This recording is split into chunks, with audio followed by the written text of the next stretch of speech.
Many years ago, in a town called Magbon, there lived a young woman named Tara. She was a career-focused lady who climbed high at a company where she worked. Her co-workers admired her and she lived comfortably. Yet, Tara wasn't happy. In her early 30s, she had never been married or had a serious boyfriend. All her siblings and friends had settled down, and Tara felt left behind. No one ever insulted her, but every conversation somehow would bring back to wedding and babies, and it cut her like knife.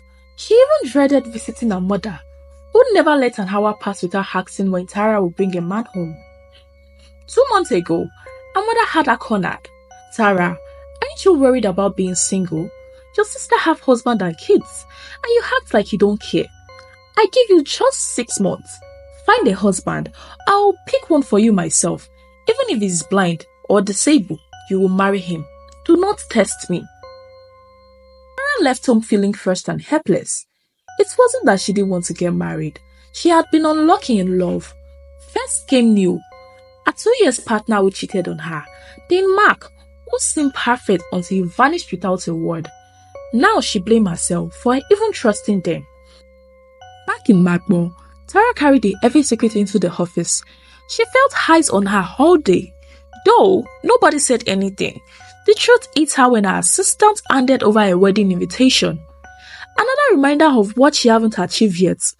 Even a teenager can land a guy. Tara thought bitterly, why can't I? Determined to take control, Tara began browsing bridal gown and sharp suit on her phone. Maybe seeing her dream would help her attract it. She saved pictures after pictures and studied them daily. One Saturday evening, an idea struck her. Buy a wedding dress and leave it on display at home. If she looked at it every day, maybe she could truly picture herself as a bride. The next morning, she jumped into her car and headed to the town. On the way, she spotted a young man selling portraits by the roadside. One painting was a smiling bride in flowering white gown. She stopped her car. Did you draw this? She asked. Yes, I did, he replied shyly. I'm Jay. Tara studied Jay's worn-out clothes and gentle smile. Do this sale pay the bill? She asked. Barely, I'm saving for something better, Jay replied.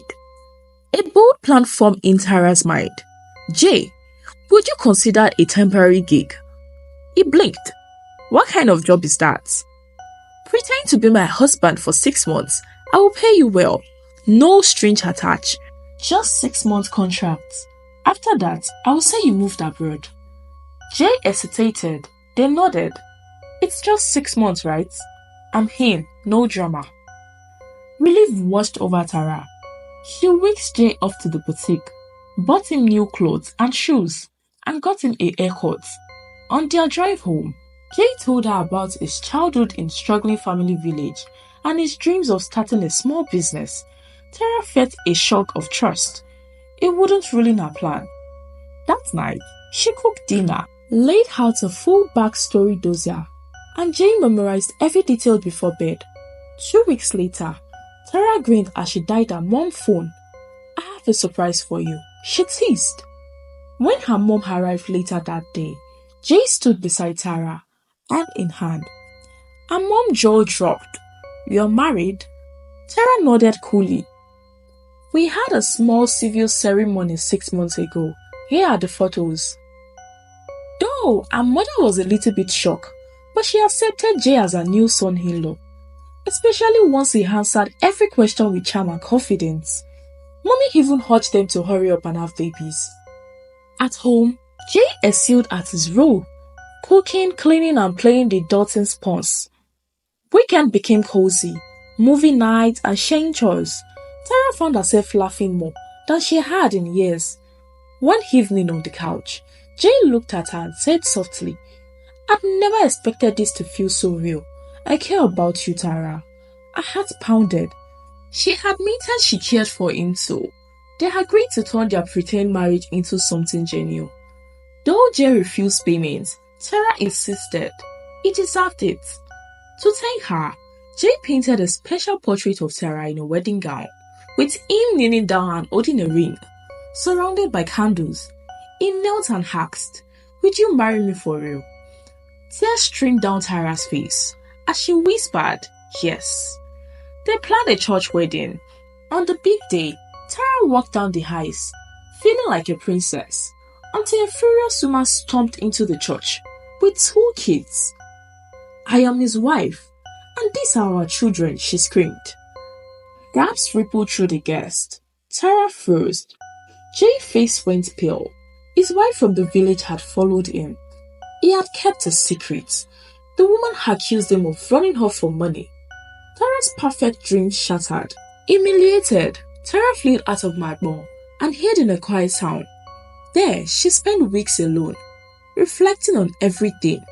One afternoon, in a small cave, a familiar voice said, "Tara." She looked up to see Ethan, a childhood friend she hadn't seen in years. Ethan listened without judgment as Tara poured out her heart. Over the next 2 months, they reconnected and got to know each other better. Long conversation, working together, and honest laughter. Ethan showed her real kindness, respect, and patience. When Tara finally returned back to Magbo, Ethan surprised her with the good news. His job was transferred. There, the same place she lived. This time, Tara brought him home to her mother. Everybody knew Ethan from childhood, so there were no doubts.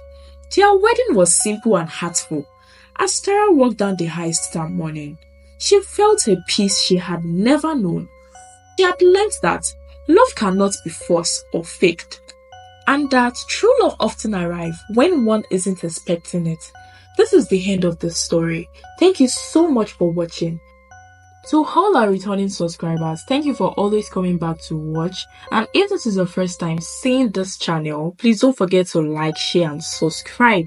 Thank you so much. Your support really means a lot to me. Bye.